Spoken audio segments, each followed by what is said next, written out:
కానీ రాజకీయంగా చైతన్యం ఉన్నటువంటి మనలాంటి మహిళలకు మిగతా మహిళలందరికీ కూడా చేయూతగా ఉండి అండదండగా ఉండి వారి జీవితాల్లో ఈ మహిళల కోసం మనందరికీ స్ఫూర్తిగా ఉంటుందని చెప్పి నేను మనస్ఫూర్తిగా గుర్తు చేసుకుంటున్నామని అర్థం.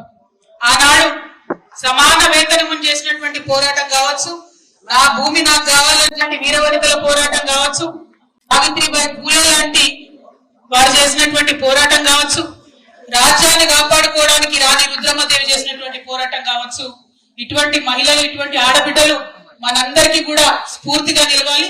వారి స్ఫూర్తితోని మనందరం కూడా కదం తొక్కి ముందుకు కదిలి తెలంగాణ మహిళల యొక్క హక్కులను కాపాడుకోవాలని చెప్పి ఈ సందర్భంగా మహిళల అభ్యున్నతి కోసం, మహిళల హక్కుల కోసం, ఆ పోరాటం కోసం మనందరం కూడా పునరంకితం కావాలని చెప్పి అందరికీ పిలుపునిస్తూ తెలంగాణ ఆడబిడ్డలందరికీ కూడా మహిళా దినోత్సవం అంటేనే మన హక్కులను కాపాడుకునేటటువంటి ఈ రోజును అందరం కూడా స్మరించుకోవాలి, సంబరంగా జరుపుకోవాలి, అవసరమైతే పోరాట స్ఫూర్తిని నింపుకొని ముందుకు కదలాలని కోరుకుంటూ మళ్ళీ ఒక్కసారి తెలంగాణ ఆడబిడ్డలందరికీ కూడా మహిళా దినోత్సవ శుభాకాంక్షలు.